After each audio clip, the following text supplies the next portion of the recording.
Today's guest is yet another member of the infamous Red Team, stepping into the boxing ring on September 3rd at Crown Perth Ballroom. Listener discretion is advised for today's show, as it includes some topics that may not be suitable for some people. So please welcome Justin the Tank Tait. Yep.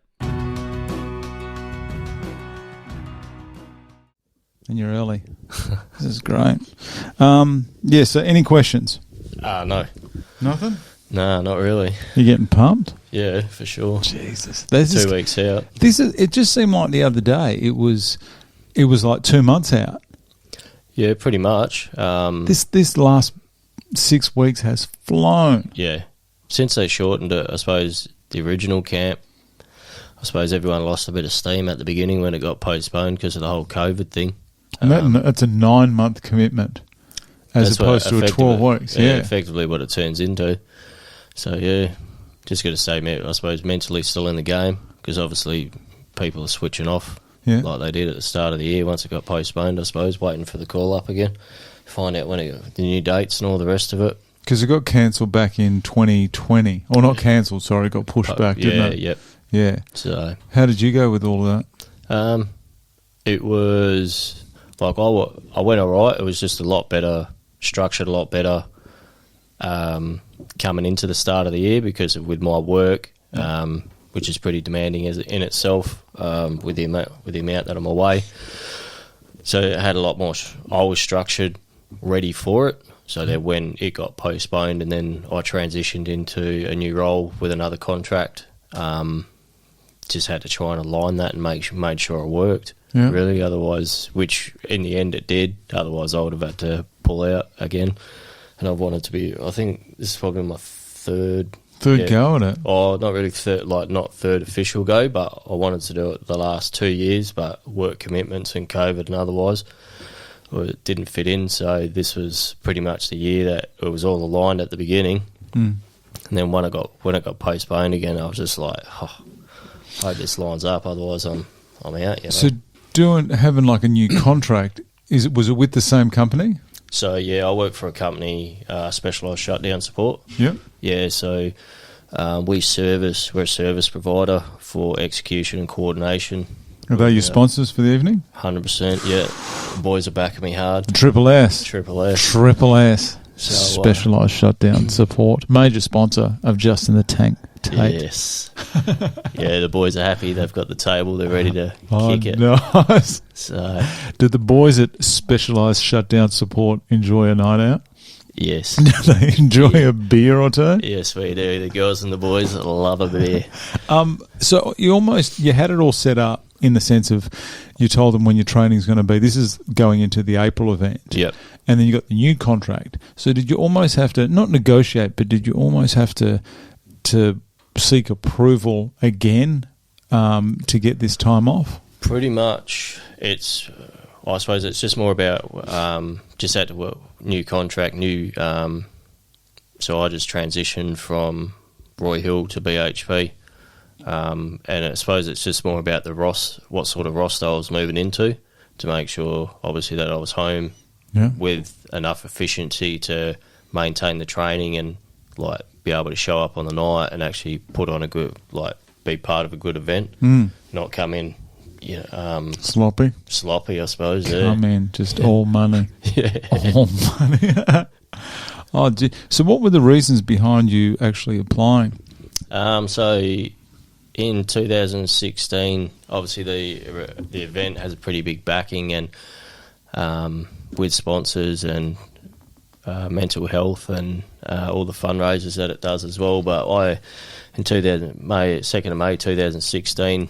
I came home from R&R to find out my eldest brother, at the time 35, committed suicide. Jesus. And holy dolly. So that was, 5-6 years ago? Yeah, going on 5 years ago now. Oh, my God. So Mum found him in the backyard, which is devastating in itself, and could do absolutely nothing about it. So, yeah, I literally, nobody had told me anything. I left Darwin, jumped on a plane, and I landed in Perth to pretty much get the phone call as I was walking through the terminal from my twin brother. So I don't think there was a red light that stopped me on the way to the hospital. But oh my God! So did you? Sorry, so you found out when you got back to Perth?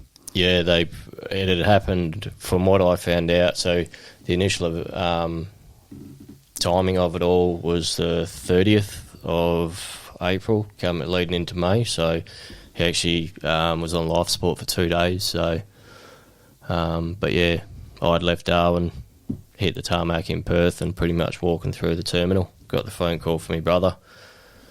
So holy dooly, I had no idea. So yeah, that was that event, and so that was and then 3 years after that, I lost my mum to terminal breast cancer as well. So she battled that for 2 years about almost 2 years after my brother had committed suicide. So, holy dooly. So pretty much, both occasions, I was on both occasions hanging onto their hand, pretty much watching them pass over. So Jesus, I cannot even comprehend that, mate. Yeah, I mean, there's a few people that have got a lot of, a lot of stories, and I can myself personally can fully sympathise emotionally, physically, and the impacts of what they're going through, mentally, and that as well. And I suppose, the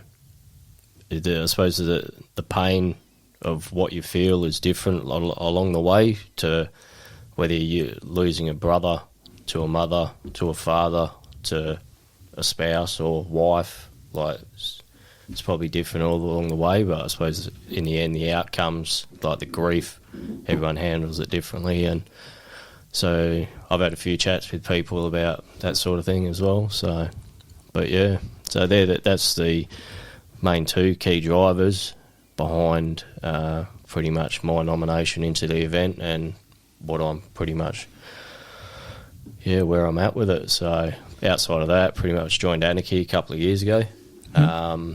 Started boxing there, and ever since knowing about the event, I've wanted to do it every year, but like I mentioned, like due to work commitments and the rest, it just hasn't lined up. So now that it has, it's pretty much all gun blazing. So I've had time, obviously. I've been through the grieving process. Like, I understand what you're saying.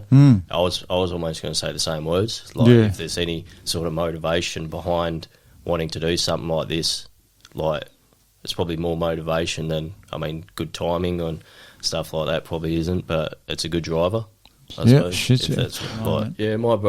My eldest brother, he actually got me into FIFO. I remember I was working in the city. I'd finished my apprenticeship. I'd been over to Tasmania, done some contract boat building and the likes, and he was doing FIFO's crane operator rigger.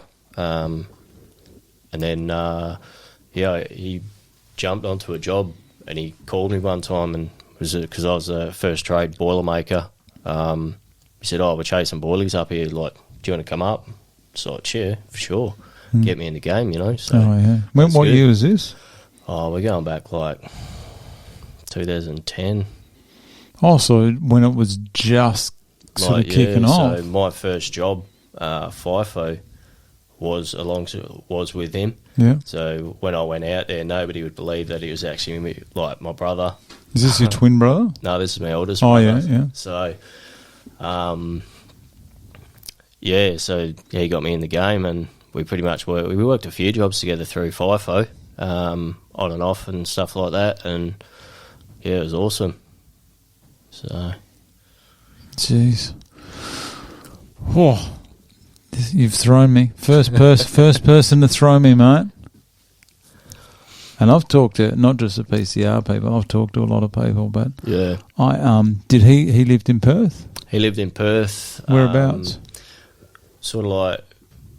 Went from Kwinana, grew up in Kwinana, and then moved down to South Lakes, which is where we grew up. And he was just living on the back of the golf course there. I forgot the name of it, Glen Iris, when that first opened up. And I was away, so I had a decent support network with reaching out to people, which I'd done. And Mum had actually gone to counsellor that I'd set up so she could speak and get her stuff out so she could try and manage the situation and that. So it's when she actually came home from that she couldn't find him in the house and went out the back, and my little 5-foot mum had no chance of doing anything, and I don't think any parent would be able to in that sort of situation, finding their sibling in that sort of state. So as I say, I wasn't there, but my twin brother, he came in. My dad wasn't too far behind coming in from work. The neighbours came over to help out, and didn't take long for the ambos to get there. But it was pretty much. But I think, from what I believe, even when the ambos got there, I suppose it's just their due process. Obviously, get them to the hospital and stuff like that. But he pretty much it was done and done, there and then. So Jesus. Yeah, so the next 2 days was pretty much just at the hospital, seeing if anything was going to prevail, but never did. So, yeah. Well, there's definitely motivation for you to take part in something like this, having the event with your brother and your mum. Yeah. No, I mean, mum was nobody seen that coming. When you talk about cancers and the normal, I suppose, triggers and when they talk about cancers and the way you live your life and drink, drugs, all that stuff that plays, it impacts what they first thought brings cancer on. My mum never drunk, never did drugs. Healthy living. She never she got, I think, one Christmas at my nan's house. I remember it, she got was pissed off. A couple of sherries. Off the cake with the... Oh, really? Yeah. The rum cake? Off, yeah. So that was a bloody laugh in itself. But yeah, so my mum lived a pretty normal life, and to be hit with that not long after was just mind-blowing. But yeah, they got... she went in, she had the surgeries, double mastectomy, came out, done all the radio and the chemo, and they'd actually given her the all clear, and she went to the chiropractors just to get a checkup, and it was actually the chiropractor. She said she had a sore back. It was the chiropractor that put her for another CAT scan and that, and they were like, "No, your back's there's a reason why your back's sore," and it was already riddled through her bones. So it wasn't actually the doctors that picked it up. So, Jesus. Yeah, so then we were kind of blindsided by that, because in one essence, you're getting told, yeah, you've done all the right things and you've been given another lease of life, and then bang, power. There's just no pattern to it, is there? Nah, not at all. Not now. And you get some people that eat and drink and do all the wrong things, and they're healthy. Live on the edge, eh? And so I look at it. I was talking the other day about someone with who was beginning IVF. I think they're on about their third cycle of IVF. I think that's what they call it. Yep. And these two people, early 30s, healthy living, just don't drink, don't do anything, and they struggle. And then you see some people, and it just won't stop breeding. And they have healthy kids. And I'm very happy they have healthy kids, don't get me wrong. But you just go, how the hell? No, there's no understanding to it. And it's just not fair at times, is it? 100%. Oh, Jesus. Oh, mate, that was a lot. That was a lot to kick off with. Should have warmed up, eh? I know. Geez, now I feel bad about. I was trying to start with something funny. I don't know how that's going to go. I'll try, and if it goes really bad, then I will take it out. Oh, that's all right. I was going to ask, would winning this belt on September 3rd, geez, this joke just isn't as funny as it was 20 minutes ago before you got here, will it compare to you saving that goal and getting Australia into the World Cup?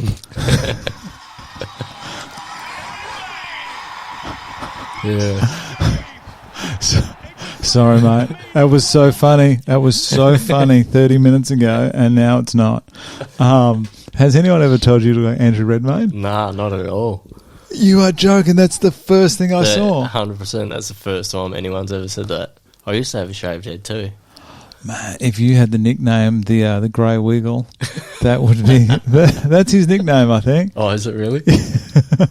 Looks just like you.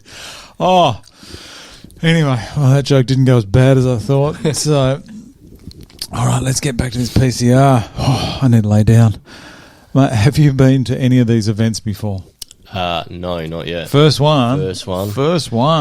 Jeez, they are something else. Yeah, and I've seen a lot of clips, seen a lot of videos. I had a few mates from the gym, people that I've trained with that I know on a personal level that have done it and watched them go through the experience. So pretty excited to jump into that. It's a very different group this year.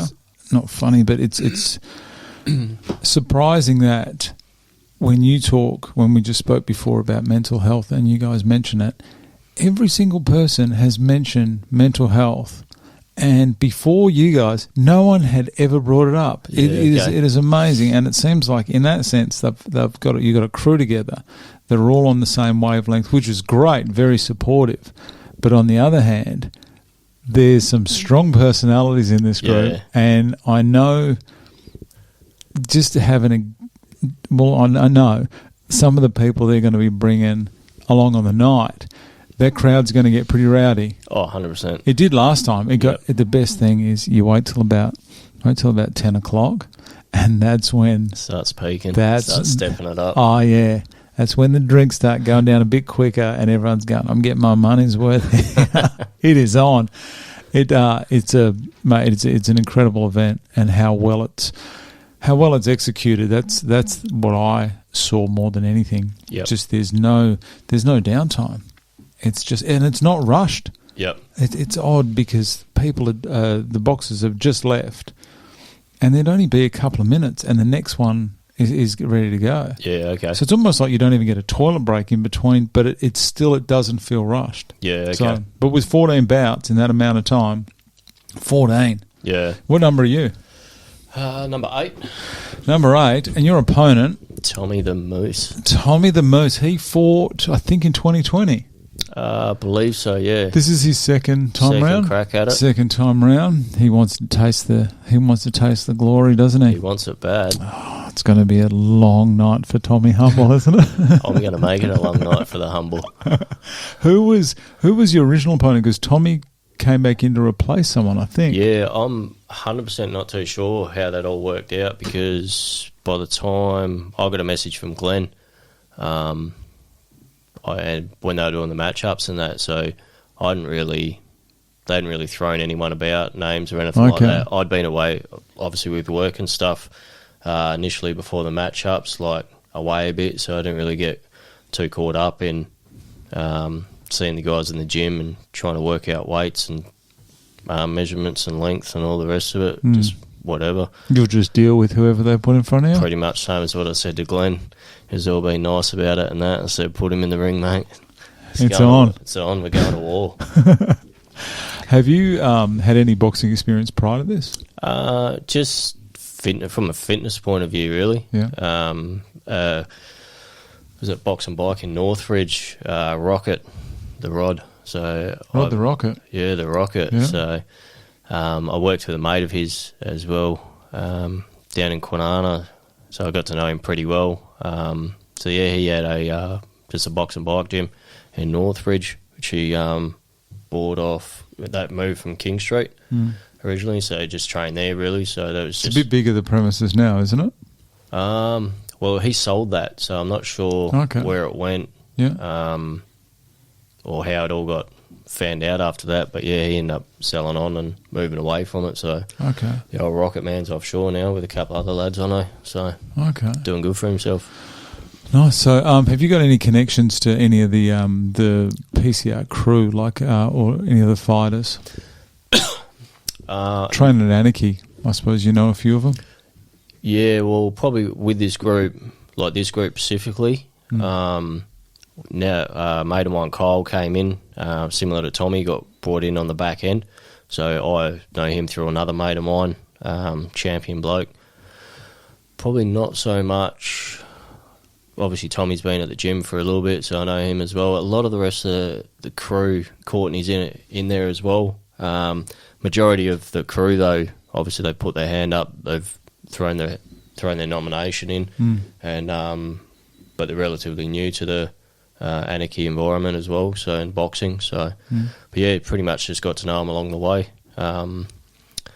Like I say, with work, when it first kicked off at the start of the year, and everyone was getting G'd up and going out for drinks and getting on the piss and that. Obviously, I was away, so I never really got to meet many of them on a personal level. Socialise. I mean, I'm more of an introvert, so I don't do too much socialising. But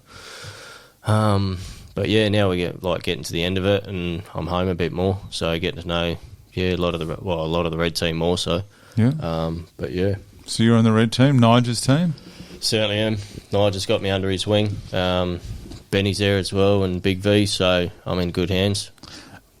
The competitiveness between Glenn and Nigel is a lot more than people think. Yeah. They joke about it, but there's a lot of laughter. It's like, I wonder what it's like in the background. Those two, I think the red team's ahead, like overall with all the PCRs. I'm pretty sure the red team's ahead a fair bit. I think they won by 1 last time as well. Oh, okay. So don't quote me on that, but I'm pretty sure the red team are ahead. But those two are funny when they go at it. They are very... Nigel's on the night. He's quite composed. You can see he's very invested in every fighter. Yep. Glenn is not composed at all. Glenn is out of control. Yeah, that's just Glenn. Isn't it? It's entertaining. They're both good. Like, I've enjoyed my time at Anarchy and getting out on the Christmas parties with them, on the boat parties and that, getting to know everyone. Nige, Glenn, Spags, and all the crew. So it's been good. That gym itself, it's very much like a group, like a little community in there as well, isn't it? Yeah, it is. Yeah. It's from what I've only probably been going. I haven't been training there, but the crew that I've been seeing there for probably the last 3 years now, it just seems like the same people there, and everyone's getting along. Everyone knows what their job is. Yeah. So I think it's a great gym. It's good I suppose how just like family orientated. There is a lot of close relationships there. Yeah. Bit too close sometimes. Oh, no comment. We know what's going on. How have you I'll gone? stay out of politics. Trust me, some of the stuff that people have told me across that desk, I don't want to know. I do not want to stay out of that. Have you gone with so your diet and your eating and drinking habits leading into this? I generally don't drink a hell of a lot anyway because I'm away so much. Do they feed you well? Eat whatever you want. You can eat as much as you want, whenever you want. So, is it true it's just like a 24-hour buffet going on there? Oh, it's not 24 hours, but it's like during your meal times and stuff. But we do get looked after. So there's as far as my diet, I've just consistently eat healthy all year round, sort of thing. So I suppose my weight from the start of the year, probably in a good way, has only gone up I've gone up a couple of kilos. Just muscle, just in the guns. Probably just to throw those hands. Yeah, that's it. So if I was a couple of kilos lighter as per the start of the year, maybe the matchup might have been different. I don't know. But yeah, I've always been on around that 85 sort of scale. So okay. And what do you have to be for the night? I'm just sitting. Like, I haven't been told to lose any, put any on. I know Tommy's when he got the call up. Guy's been putting a lot of work in. So even for himself personally, it's a massive accomplishment. That one. For what he's achieved already outside of the ring for himself personally, just like chatting to him before the team split and stuff like that. So yeah, I think he's in a good space. Oh, that's great. So yeah, I think it's just more so Glenn getting Tommy down to down to weight, I suppose. Okay. Were you guys both at the face-offs? I was away. Okay. Yeah, unfortunately, I found out about it late and was unable to change work commitments, so Okay. I was away. But we done a couple of photos a few days before that as well. So, Okay. but yeah, That was a good night. That was good. There were a couple away, I think due to work commitments, and then I know a couple I think were just on the back end of COVID as well. yeah, okay. Have you had it? Not to my knowledge. Like working, doing what I do even when it was around at the start of the year, being on site, like testing daily. Oh, you would. So, and I've not had a negative or positive test through the whole duration of. Half your luck, right? Yeah, I don't know. So I've seen these scientists. Something that was on the news saying they want to get people that haven't had COVID and drain their blood or whatever and test them. It's like You've got the gold blood, mate. gold blood. Maybe I'm Untouchable. immortal. Well, Tommy Hubble's going to find out in about 2 weeks, isn't he? I haven't met Tommy. From what I've heard about him, he's a great guy. Yeah, yeah. I'm only joking, Tom. I'm sure he could beat me in a fight, so I'm not going to back him out too much. What was it before this event? What was your training routine like? Are you a normal gym goer? So I kind of converted after the loss of my brother. I pretty much stopped doing anything physical fitness. Kind of lost my way a bit. That was for a couple of years. So it was pretty much the transition. Like all I'd do when I was working away, or have done for like 8 years, was just weights in the gym more than anything. Got into a little bit of CrossFit on the back end as well. So I've always had some sort of fitness background, and then transitioned to boxing and kind of got the hang of it and the feel of it, and kind of enjoy that more. Yeah. So I don't know if it's because, hitting a bag and probably let out a bit more aggression when you can, I suppose. Okay. Something like that. I think a lot of people have said that is going to the gym, lifting weights. It's not, I was going to say it's not easy, but it seems to be the easier thing to do, and a lot of people go down that path, but it's when they're either dealing with something or they need the mental change, they pick it up with the cardio, and boxing is something that a lot of females have turned to boxing. I've seen that a lot more now. Yep. So whether it's just boxing, like on a bag, I'm not talking about them getting in the ring, but I've seen some huge changes in girls who have done it, just their state of mind. Yeah. I suppose it gives you a completely different state of mind, not the fact, like it gives you a different sort of confidence rather than lifting weights, a physical confidence. Maybe you look in the mirror and think you look all right, but then it's like boxing, it's more mental. And like the guys say, like when you're in that ring, it's a lonely game. I can imagine. How do you reckon you're going to go in that sense? Piece of cake, walking park. As far as being mentally broken, like been there, done that. So it's only 6 minutes. Only 6 minutes. Long 6 minutes, but it's 6 minutes. I think I did say this the other day, I think these matchups are so close. It is all going to come down to mental toughness. Yeah. I think being able to handle that pressure, because that is a lot of pressure. You are in the centre of 2,000 screaming people, and they'll be screaming. Yeah. With someone, trying to hurt you. I don't know how I'd go with it. Yeah, I said to the guys at training, I suppose it's you can go box and you hit the pads and you can get in the ring and you can spar. It's a fight or flight mechanism. And I don't think, as much as like when you go into the ring or when you spar and that, like I said to the guys, like you're not intentfully trying to hurt your opponent. So when you train, I suppose at our level anyway, it's probably obviously different at amateur pro level when they spar, but I don't think a lot of people will engage that fight or flight mechanism until they actually get in the ring and probably take a hit or realise like this is it, when the adrenaline's pumping and it's like, fuck, we're game on here. Like, and that's it. These 75 or 80% shots that you're getting in training are completely out the door. These are 100%. Yeah, that's right. People are really trying to... How do you reckon you're going to go with punching someone? Strange question, I know, but... Yeah, it's a bit weird, isn't it? I suppose unless you've had a few Northbridge encounters and all the rest in your younger days, but it's part of the game, isn't it? You go on a war, that's what you do. That's what, you do. You know? That's what you've got to... That's what you understand when you're getting in there. It's like, you're not just going to, like... You've just got to give it all. You do. Yeah, either you're going to get hit or do the hitting, one of the two. Maybe. But obviously you don't want to be getting hit, so you'd rather take the latter. Maybe after Tommy gives you one or two, you'll start to... Well, that's it. Then your mindset will change, mate, like, unless you can flip that switch straight away. And I suppose a lot of people aren't born aggressive, like I say, like they don't have that aggressiveness in them initially. So, yeah, it'll be good to see on the night how it all plays out.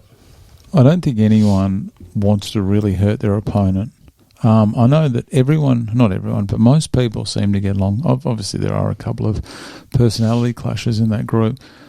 Everyone, no question in my mind, everyone desperately wants to win. Yeah. But the good thing is there isn't the want to hurt someone else there as well. No, it's the same.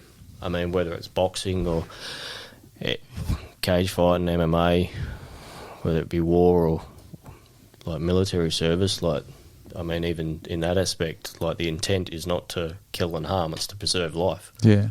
They don't actually wake up in the morning going, I'm going to go kill whoever I can kill. Like, the intent is to preserve life first. So like, getting in a ring, well, the intent isn't, you know. Isn't to hurt the opponent? Well, and hurt him in the ring, like, you get, that's it. Then it's over. Put it through the head and then it's over. Have you ever been hit? Yeah, when I was younger, I was at a Skyworks show. Oh, jeez. Yeah, back in the day. South Perth foreshore? South Perth foreshore. I was probably only 20.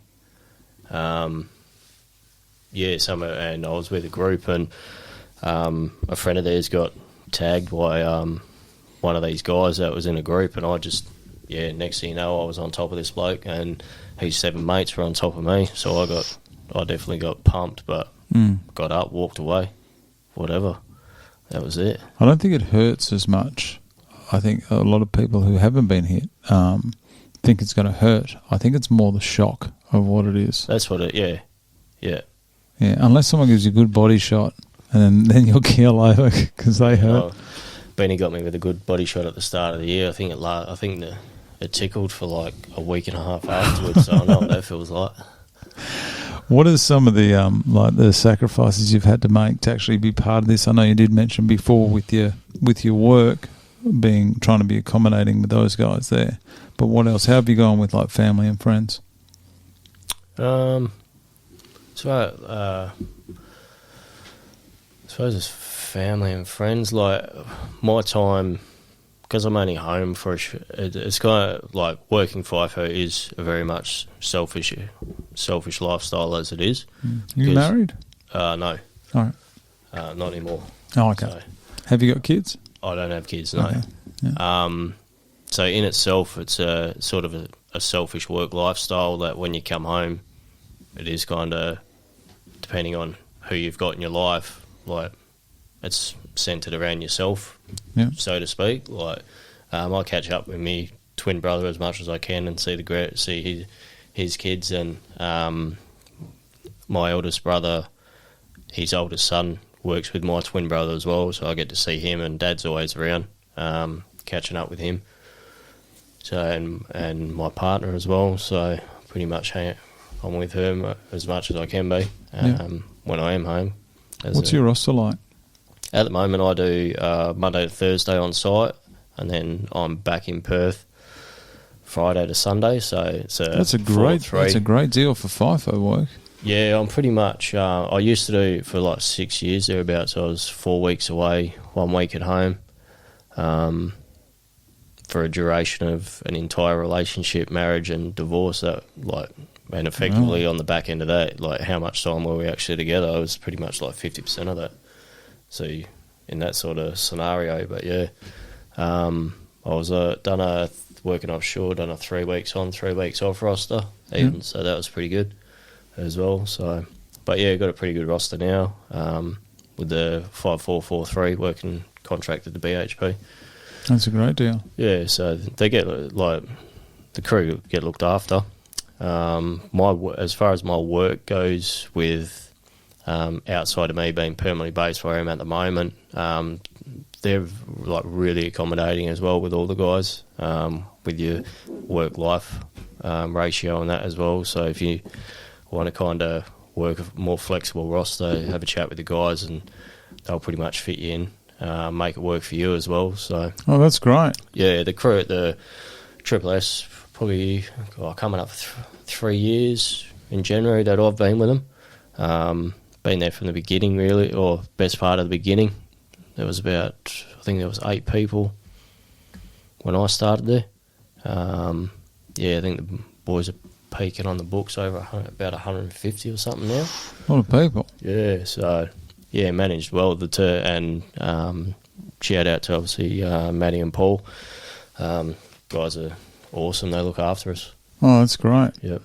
Creating a good working environment must help, especially times like now when it seems like everyone's screaming for workers if you've done the right thing from the start. Yeah, that's right, yeah. Oh, good on them. Great work. All right, what's the hardest part of your training, you think? I don't really... I mean, the early mornings, when I'm away, the early mornings are a killer. So you train before work when you're away? Yeah, either before or after. So some mornings it's the 3 o'clock alarm's going off. Oh, whereabouts is this? When you're on site, whereabouts are you? Port Hedland. Oh, that'd be cold. So how cold are those mornings? It's just changed again, so it's getting a bit warmer, but believe it or not, as hot as the northwest and the Pilbara gets. It gets cold at night. It gets cold. They go to have this little spell where it's this is our winter time, and it's for 2 or 3 weeks, and it'll be absolutely freezing. So, jeez. But yeah, probably the hardest. It's just the mindset, the discipline of it. It's all about discipline. Just turning up when you don't want to turn up. They're the ones that count. So, is it easier to get motivated considering now you're only 2 weeks out? It's probably now that I'm pretty much based home until the lead up of the fight. It's easy to for the training itself. Yeah. To be more mindset committed.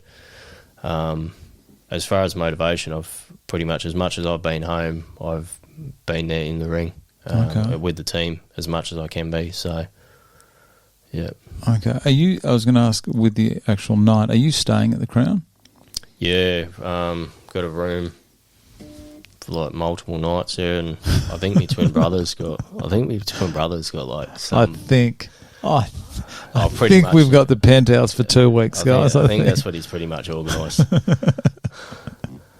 That's good. It's good that the event has been held downstairs. Yeah. Oh, it's something else, mate. You seen those cardboard cuts? I know it's quite a strange thing for me to be so impressed by, but I was.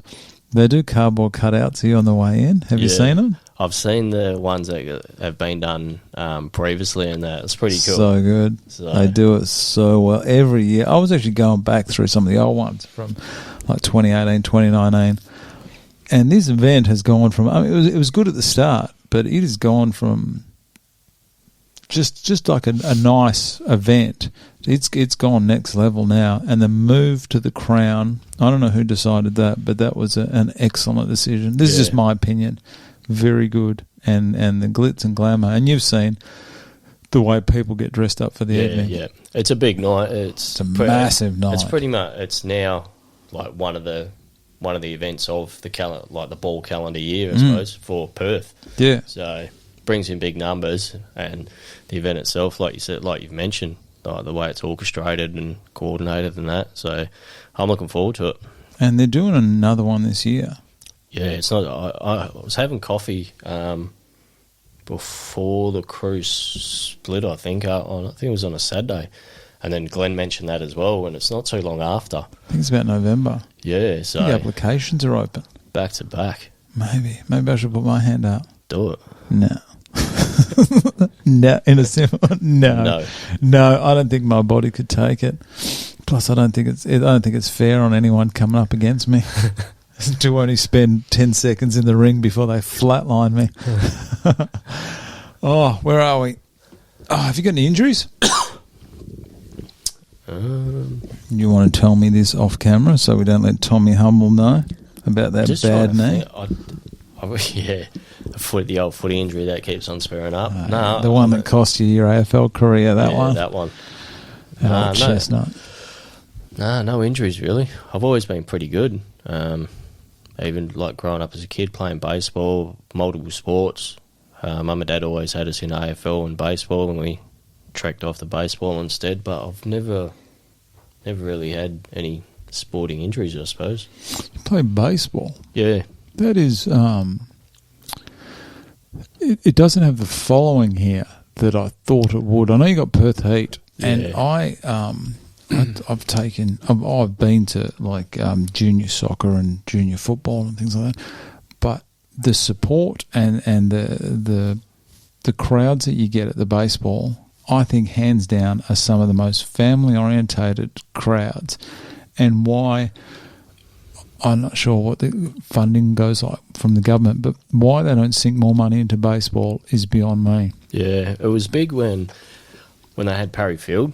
Yeah. And then that was a beautiful spot right there, just in Ascot or Belmont or something. Yeah, they bought it out and turned it into apartments and all the rest of it, as they do. Didn't they? There's something wrong with the land. I heard. I wouldn't surprise me if it was contaminated either, but yeah, I don't know if that's true. But there was something that they had. They were going to build a lot more on there, but there was something to do. There was some issue with the land, and they've had to leave most of it free because like all the bit near Great Eastern Highway, that's still all bushland. Yeah, okay. So, but that was a great spot. Yeah, we Mum and Dad worked there doing the catering. We started working there as well when we were like 11. Do you remember trying to get out of there after a game? Oh, it was chaos. We used to, because Mum and Dad would have to go there early to set up for work and stuff like that. Me and my twin brother would always go there and would be on the bank in the outfield, like with our mitts and stuff, and like Jelksy and Tony Adams and all the boys. Oh, doing, back in the day. Yeah, way back when. Scott Steed, who else was out there? Those were the glory days, weren't they? They were the big, they were the big games good. Back then. Yeah, we'd be on the hill catching all, like running around, getting all the home run balls and stuff Keeping like that. them. Yeah, still got heaps of them like bagged up. Have you ever been to is it called Barbagallo? Yeah, when that first opened up, I went back when I ended up coming back to Perth from in between FIFO and stuff. A mate of mine was like, "Come play ball again." And I was like, "Shit, I'm getting a bit old for this." That was my take on it. Anyway, I ended up just like tearing a ligament in an elbow or something, and but I went back and played for the Swan Districts at the time, so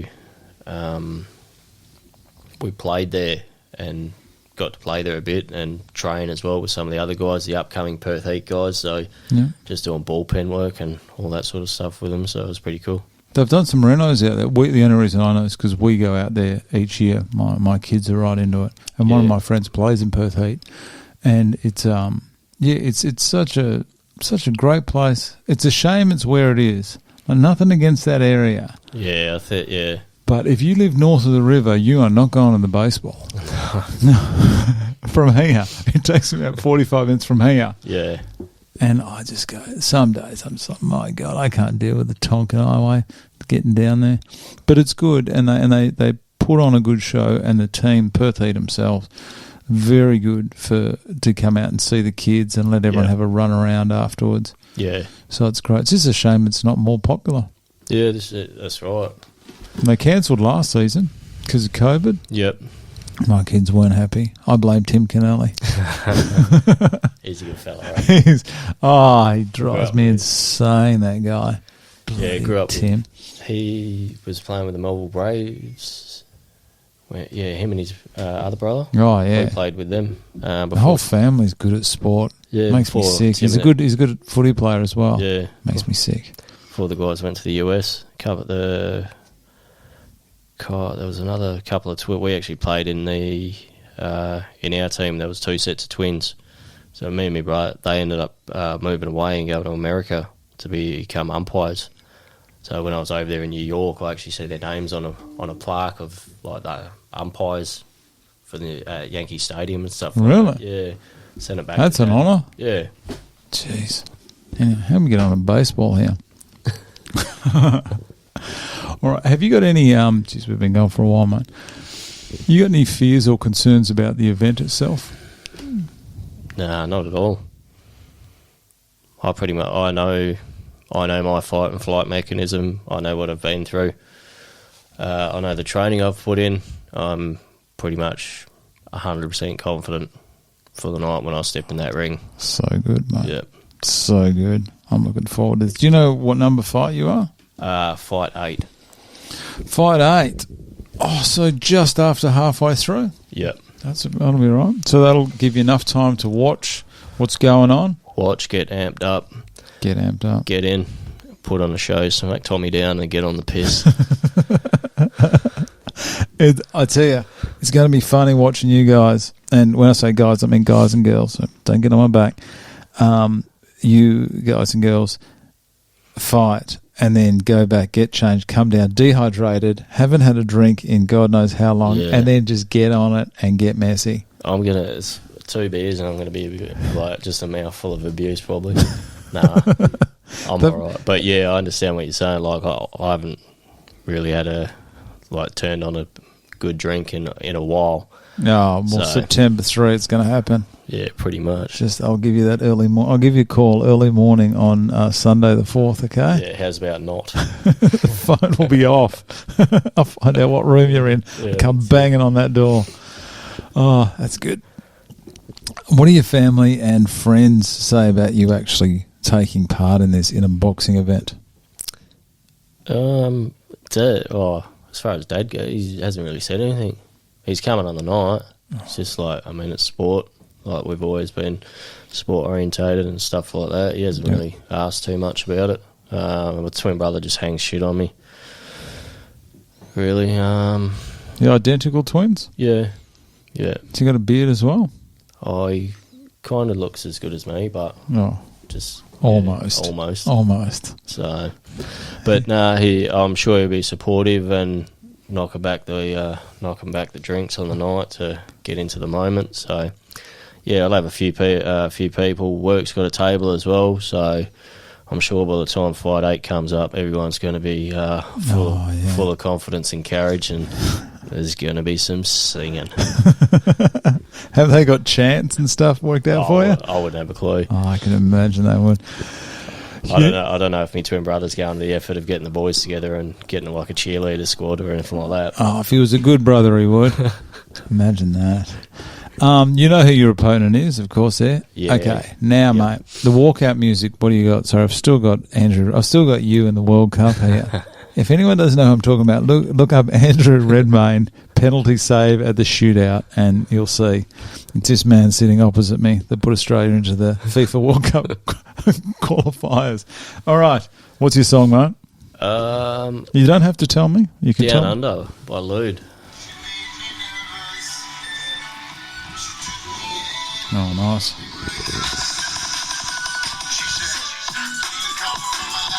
And I'm pretty sure the DJ's just going to drop that beat, and the place is going to erupt. Oh, it will. If I go, I'm going to be going nuts to that. That's good. That's good. I didn't know he did that. I didn't even know they did a remix of that song. Because Colin Hay, featuring Colin Hay, obviously Colin Hay was the lead singer in Men at Work, wasn't he? Yeah. Oh, that's going to be so good. Does that get you pumped? Yeah. That would get me pumped. All right, mate, your nickname, what have you got? Hang on, do I even see that up there? One sec. There we go. The Tank. How did the nickname The Tank come about? Like Frank the Tank? Just when it comes to training, I've always just got, like, I'm not the most physique bloke, but I've always got have you got a plenty in cardio? So you've got a tank. I can just go, yeah. Oh, that's 3 rounds is going to suit you to a T. So, and there was a little snippet that Glenn sent me as well, so I think Tommy wanted the tank as well, so. But then I've seen that we've got 2 blades, one on the blue, one on the red team, so. You've got Fraser blades? Fraser blade and Kevin the blade as well. Is it? So there's 2 blades. There could have been 2 tanks. Sorry, Tommy Humble wanted Tommy the tank. Oh, it was just a little clip that Thomas Glenn the sent tank. me when he was having a coffee with the lads. Well, that's good because if you've got a tank with the cardio, that's obviously going to help you a lot because from what I've seen, usually round 3 is when technique and everything's going out the door. It's out the window. It's going to be a stand-up swinging match in a lot of them. Do you reckon he's going to get to round 3? I can't see. If Tommy's got anything to say about it, it's going to go down to the wire. So I'm expecting 3 hard rounds. Go 3. Yeah, that's what the crowd's paying for. That's what we're going to give them. You've got to give the crowd what they want, mate. 6 minutes doesn't sound like much, but it is a sprint for 6 minutes. Yeah. And you reckon you got the gas to do that? Got the gas for it. Do you think you're going to continue with your boxing afterwards? Yeah, 100%. But I actually had this conversation with my BHP line manager walking to the train station yesterday. BHP versus Rio Tinto in the box and the ring. How good would that be? Obviously with my transition from weights, CrossFit into boxing, I've wanted to do and partake in this event for a few years, and now that it's lined up, but I don't see this, however it plays out, being the end of it. Because still there's 8 weeks of training, isn't it? It'll get you into the ring and do the event and that, but if you want to actually be, I suppose, good, be a good fighter. Be good and comfortable, more comfortable in doing it, I'm looking at doing it more long term, not so much the fighting in the ring part, but plenty of sparring. Okay. Possibly get some amateur bouts in there afterwards. No, not really amateur bouts, but just go straight pro. Tyson Fury is looking for a dance partner, mate. Glenn Austin, that's the call out. That is so good. That's what you should do. If you win, call out Glenn. Just talk trash about him. I will. I'll jump in the ring and do it. Yeah. No, but I've always, no matter what I do, I always like to be good and comfortable at doing what I do. Yeah. And you're not going to be the best of the best of the best or the best in 8 weeks. But yeah, from the start of the year when I was training with Coach Ben and that, I learnt a lot as well. So which I've just been carrying on through. So to be able to develop more with him and Nigel and Glenn outside of the PCR event, it's definitely, yep. Oh, that sounds great. It's good that you're going to continue because I know a lot of people would never have even considered boxing and then do this and absolutely love it. Yeah. Mainly for what it does for their confidence. Not that they're going to go out and street fight or anything in Northbridge, but just the confidence is just brimming on them. Yeah, that's right. And it's not the, I suppose when you think about it, it's not the confidence going, I'll go to Northbridge and I know if I'm going to get in a fight, I'm going to be able to back myself. It's the confidence to walk away knowing that if you do get in a fight, potentially you're going to hurt someone. Yeah. Because you're not in the ring and the implications of that as well. Oh, yeah, massive. What goes on? You don't even, it's like, I suppose, any self-defense, to use that out of the environment in which it's controlled and catered for, I wouldn't even go down that road. Yeah. No, I reckon it's great. I've always wanted to try it, I'll be honest, but to get my body in a condition that actually can even train. Yep. I'm one of those, I wouldn't say injury prone, but I was saying I've got some niggling things that have been bothering me for about 42 years, mate. I've just got this bag of excuses right down here, okay? I could have turned pro if it wasn't for this knee. Oh, mate. Well, that's about it. 1 hour and 5. We've done well today, mate. All right, mate, listen, I do appreciate you coming in here today, and it was great to sit down finally and have a chat. It's been a long time coming, and I wish you all the best for the event, 2 weeks and 1 day. Spot on. Hopefully I'll see you at the Crown, and maybe we can enjoy some of those overdue drinks afterwards. Most definitely. Thanks very much for your time. Thanks, mate. Cheers.